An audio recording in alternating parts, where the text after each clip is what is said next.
So the first thing I want you to acknowledge is if it felt really uncomfortable to say, sir, don't come any closer, or stop right there. If that felt uncomfortable for you, that's something to, number one, not be ashamed of, but two, just go, wow, that's something I need to work on. Why is that so uncomfortable for me to use my voice and to be assertive and to tell somebody what I want?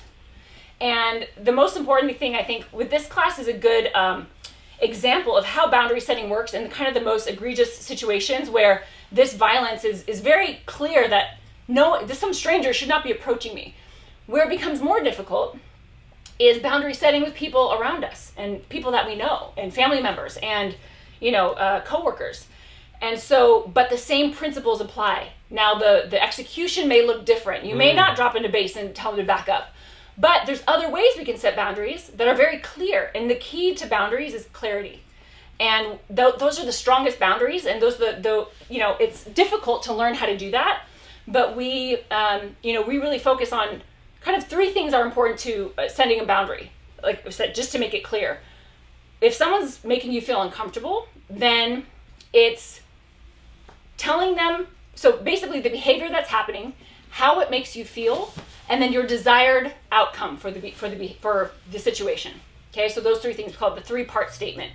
And this is just, again, the most kind of clear, focused boundary. But what's the behavior that they're doing? When you keep asking me to drink, and I told you I don't want any, it makes me feel like you don't respect my opinions. It makes me feel like you don't respect me. I'd like you to stop.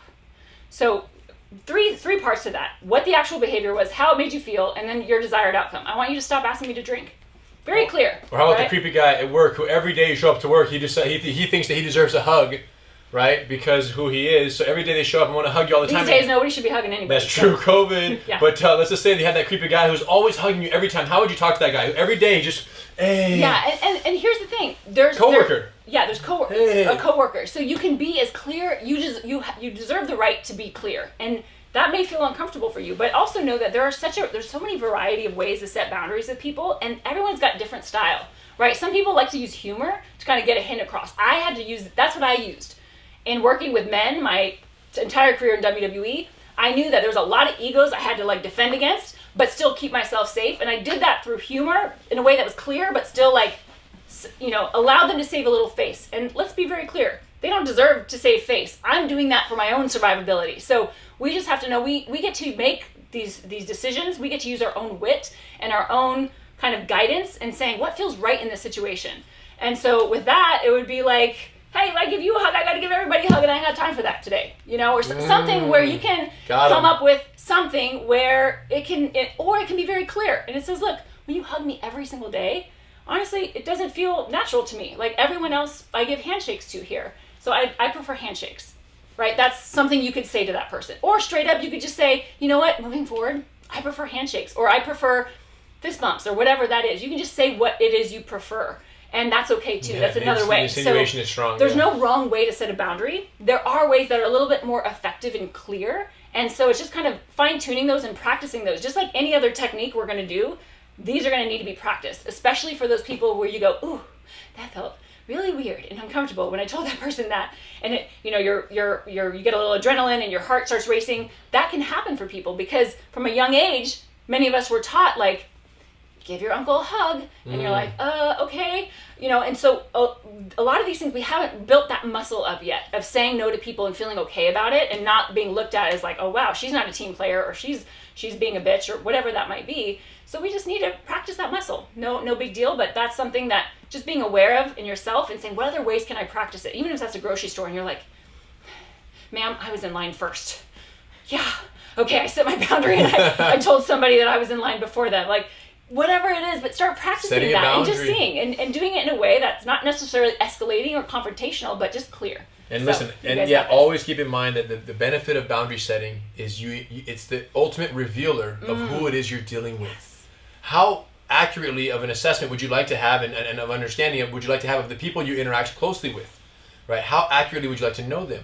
So we teach kids this. Kids have a very tough time distinguishing between bullying and joking, teasing amongst kids. So do adults. How do we know where the line is? So imagine teaching a 6-year-old how to distinguish whether his buddies are teasing him or whether it's actually bullying behavior that And some kids will say, well, teasing is funny.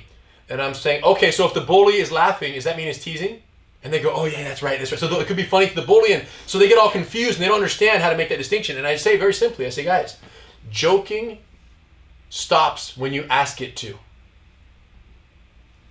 And they quickly go, oh my gosh. So if I simply set a boundary, I will then know, do I have a joker or do I have a bully on my hands? Like, think about how clear that is for a 7 or 6-year-old, and it's the same for adults. You don't know until you set that boundary, okay, in many cases.